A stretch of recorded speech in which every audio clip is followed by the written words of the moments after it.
নমস্কার দর্শক বন্ধুরা, ফুটবল G20-তে সবাইকে স্বাগত জানিয়ে আজকে হাজির হয়েছি স্পঞ্জি ফ্রুটস কেক নিয়ে। দর্শক বন্ধুরা, যারা আমার চ্যানেলটাকে এখনও সাবস্ক্রাইব করেননি, সাবস্ক্রাইব করার অনুরোধ রইল বন্ধুরা। চ্যানেলটাকে সাবস্ক্রাইব করে বেল আইকনটা অন করে রাখবেন। আজকে নিয়ে চলে এসেছি স্পঞ্জি ফ্রুটস কেক। আর এই স্পঞ্জি ফ্রুটস কেকটা একবার স্পঞ্জের মতো নরম তুলতুলে, একবার খেলে বন্ধুরা বারবার কিন্তু বানিয়ে খেতে ইচ্ছে করবে। আর স্পঞ্জি ফ্রুটস কেকটা একবারেই সহজ বানানোর জন্য। এখানে নিয়েছি আমি প্রথমে একটা বড় পাত্র, তাতে দিয়ে দেব তেল। তেলটা আমি ভালো করে একবারে ভেতরে গাটা একবারে ব্রাশ করে দিব। খুব ভালো করে ব্রাশ করে নিতে হবে ফার্স্ট আমাদের। এই যে দেখুন, এই যে আমি পুরো বাটিটার ভেতরে একবার ব্রাশ করে নিয়েছি।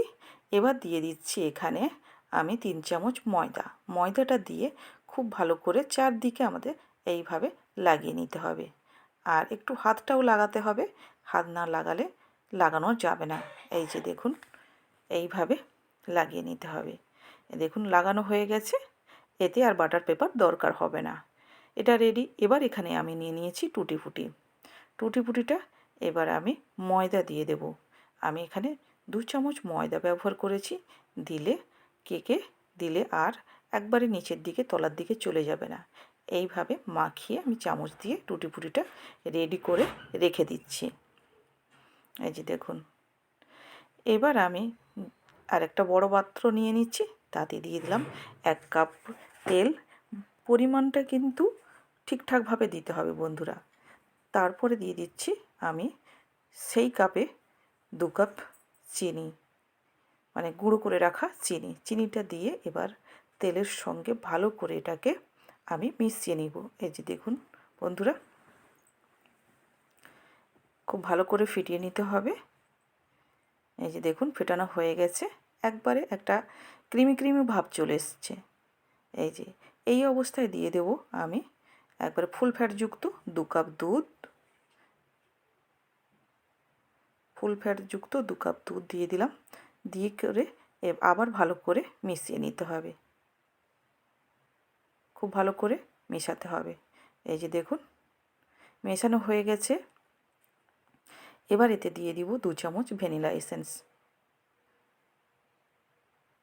2 চামচ ভ্যানিলা এসেন্স দিয়ে আবার ভালো করে আমি গুলিয়ে নেব।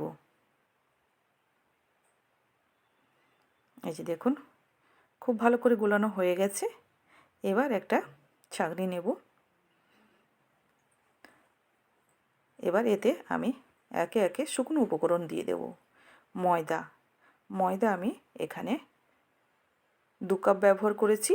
ওই সেম কাপে বেকিং পাউডার আর বেকিং সোডা আর খুব 1 চিমটি মতো লবণ দিয়ে এবার এটাকে আমি চালিয়ে নিব। চামচটা দিয়ে একটু নেড়ে দিলে তারপরে এইভাবে ঠুকিয়ে ঠুকিয়ে আমি চালিয়ে নিচ্ছি এখানে, যেন গুটলি হয়ে না থাকে। আর কোনো কিছু থাকলেও চালালে বেরিয়ে যাবে। এই যে দেখুন আমার চালানো হয়ে গেছে। দেখুন চালানো হয়ে গেছে। এবার এটা মাখিয়ে নেব। খুব ভালো করে ফিটিয়ে নিতে হবে।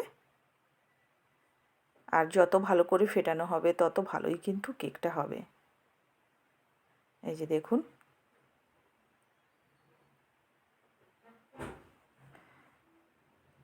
দেখুন ফেটানো হয়ে গেছে, কিন্তু একটু ফেটাতে অসুবিধা হচ্ছে। সামান্য একটু আমি আবার 3 চামচ মতো দুধ দিয়ে দিলাম। দুধ দিয়ে আবার ভালো করে ফেটিয়ে নিব। যদি এর থেকে আপনাদের বেশি লাগে তো আর 1-2 চামচ বাড়িয়েও নিতে পারেন। এই যে দেখুন এইভাবে হবে, রেডি হয়ে গেছে। এবার আমি 1 চামচ লেবুর রস আগে থেকে বের করে রেখেছিলাম, সেটা দিয়ে আবার ভালো করে মাখিয়ে নেব। দিলে কেকের ব্যাটার আমার রেডি। এই যে দেখুন রেডি হয়ে গেছে কেকের ব্যাটার। এবার দিয়ে দেব টুটি ফুটি। আবার একবার ভালো করে মাখিয়ে নিচ্ছি টুটি ফুটিটা দিয়ে করে দিয়ে দিচ্ছি। আর উপরে সাজানোর জন্য কিছুটা আমি রেখে দেব। এই যে দিয়ে এবার একটা খুন্তি নিয়েছি, খুন্তি নিয়ে করে দিয়ে ভালো করে একই এতে আমি মাখিয়ে নিব।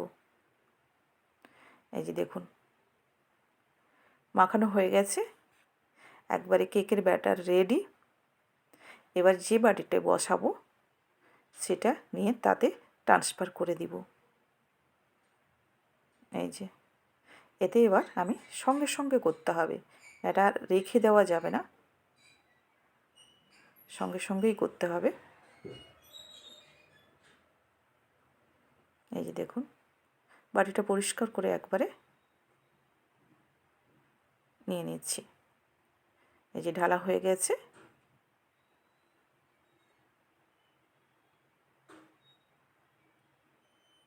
আর একটু ভালো করে মুছে আমি নিয়ে নিচ্ছি।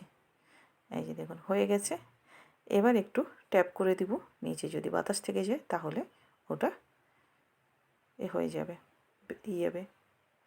এবার উপর থেকে আমি আবার যে বাকি টুটি ফুটিটা রেখেছিলাম সেটা উপর থেকে ছড়িয়ে দেব। এই যে দেখুন চারদিকে একবারে, চারদিকটা কোনো দিকে যেন বাদ না থাকে এইভাবে ছড়িয়ে দেব। ছড়ানো হয়ে গেছে। আমি আগে থেকেই আমি এখানে ইডলি সেট ব্যবহার করেছি। ইডলি সেটের ভেতরে লবণ দিয়ে একটা স্ট্যান্ড দিয়ে তাতে আমি কেকটা বসিয়ে দিচ্ছি, দিয়ে ঢাকা লাগিয়ে রেখে দিলাম। আমি এখানে 1.5 ঘন্টা মতো আমার লেগেছে, কারণ কেকটা অনেক বড়। তো আমি 1.5 ঘন্টার পরে ঘুরে এসেছি। এই যে দেখুন কেকটা একবারে রেডি হয়ে গেছে, আপনাদের দেখাচ্ছি। টুথপিকে হচ্ছিল না, তার জন্য বড় নারকেল খাঁচি নিয়ে নিয়েছি, দেখাচ্ছি। দেখুন হয়ে গেছে। এবার এটাকে আমি একটু ঠান্ডা করে নেব। এই যে দেখুন ঠান্ডা করে নিয়েছি, ওটা থেকে বের করে ঠান্ডা করে নিয়েছি। ধরতে পারছি মানে ঠান্ডা হয়ে গেছে। এবার ছুরির সাহায্যে সাইডগুলো একটু ছাড়িয়ে নেব।